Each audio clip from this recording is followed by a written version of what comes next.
शब्दों में बड़ी जान होती है, इन्हीं से आरती अरदास और अजान होती है। यह है समंदर के वो मोती जिससे दुनिया में अच्छे आदमी की पहचान होती है।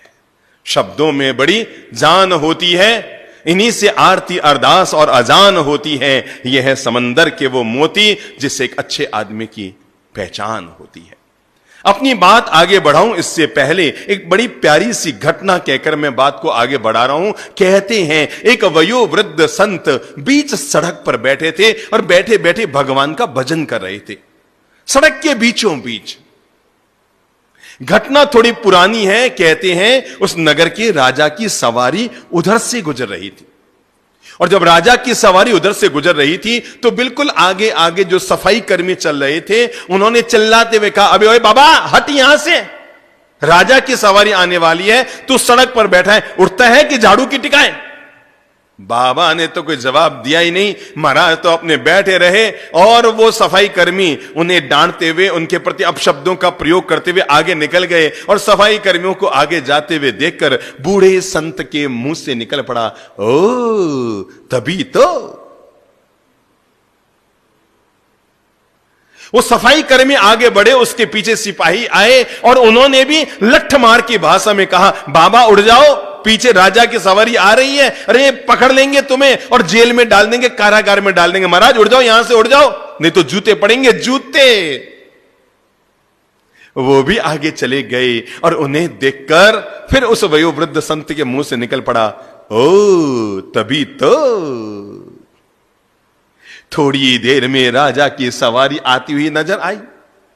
आगे आगे मंत्री चल रहा था व्यवस्था के लिए, तो उसने महाराज के पास आकर कहा, महाराज नमस्कार, मैं आपसे अनुरोध कर रहा हूं, पीछे राजा की सवारी आ रही है, आप थोड़ी सी तकलीफ करके सड़क के किनारे बैठ जाओ, और जब राजा की सवारी निकल जाए तो वापस सड़क पे आके बैठ जाना। अगर आपकी इच्छा है आपको बीच सड़क पे बैठना है, नो प्रॉब्लम, पर आप थोड़ी देर के लिए सड़क के किनारे बैठ जाओ, राजा की सवारी निकल जाए तो बीच में बैठ जाना, कहीं राजा नाराज हो गया तो मुश्किल हो जाएगा आपके। वयोवृद्ध संत ने उसको भी देखा, पूछा तुम कौन हो? कहा मैं इस शहर का मंत्री हूं महाराज। मंत्री हूं बाबा, हट जाओ, किनारे अलग जाओ। संत ने मंत्री को आगे गुजरते देखकर कहा, ओ तभी तो। मंत्री चौंका, ये तभी तो क्या होता है? इतने में राजा की सवारी आ गई। मंत्री ने राजा से कहा, राजन क्षमा करें, हमने इस संत को, वयोवृद्ध संत को 5 बार समझा दिया, हमारे सफाई कर्मियों ने समझा दिया, हमारे सिपाहियों ने समझा दिया, मैंने समझा दिया, ये खिसकने का नाम नहीं ले रहा है, और जो बोले उसको एक ही जवाब दे रहा है, तभी तो तभी तो तभी तो तभी तो। महाराज समझ में नहीं आ रहा है। तो राजा ने कहा, भाई इसमें इस वयोवृद्ध संत को हटाने की क्या जरूरत है? महाराज आप बैठो, आराम से बैठो, अगर आपको सड़क के बीच में बैठकर भगवान का भजन करना है आराम से करो, नो प्रॉब्लम, हमारी सवारी नीचे ले लो, थोड़ी आगे जाके वापस सड़क पर आ जाएंगे। राजा की सवारी यूं नीचे उतरने लगी, कच्चे रास्ते की तरफ जाने लगी, सड़क के नीचे उतरने लगी, और उस वयोवृद्ध संत ने राजा की ओर देखकर कहा, ओ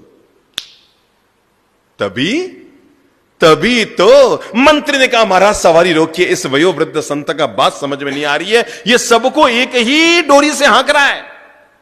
सिपाहियों को कहता है तभी तो, सफाई कर्मचारियों को कहता है तभी तो, मुझे कहा तभी तो, और आपने को कहा तभी तो, इसको पूछे से ही तभी तो का मतलब क्या है? राजा नीचे उतरे, उतर कर वयोवृद्ध संत को प्रणाम करके कहा, महाराज इसका राज क्या है? आपने मुझे भी तभी तो कहा, मेरे मंत्री को तभी तो कहा, मेरे सिपाहियों को तभी तो कहा, और मेरे सफाई कर्मचारियों को तभी तो कहा, तो इसका मतलब क्या है? संत ने कहा, मेरे भाई राजन, ये तभी तो नहीं, ये तो आदमी की पहचान है कि आदमी का मूल व्यक्तित्व क्या है।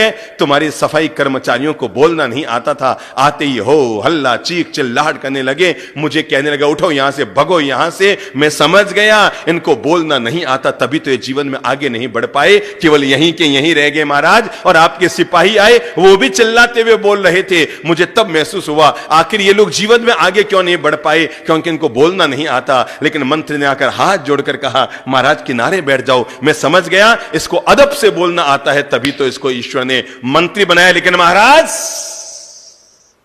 आपने आकर तो साबित कर दिया मेरे तभी तो को, क्योंकि आपने आकर जैसे ही कहा ना कि महाराज को क्यों उठाते हो, सवारी नीचे ले जाओ, तो मेरे मन में आया तभी तो भगवान ने इसको राजा बनाया है, क्योंकि उसको पता है दूसरों के साथ क्या व्यवहार किया जाता है। बात तो पूरी हो गई। लेकिन हम सभी के लिए जीवन की एक महान प्रेरणा इसमें छिपी हुई है, और वह है कि आदमी की जब भी पहचान होती है, न तो सुंदर चेहरे से पहचान होती है, न सुंदर आभूषणों से पहचान होती है, न सुंदर पहनावे से पहचान होती है। आदमी की जब भी पहचान होती है उसकी सुंदर जबान से होती है।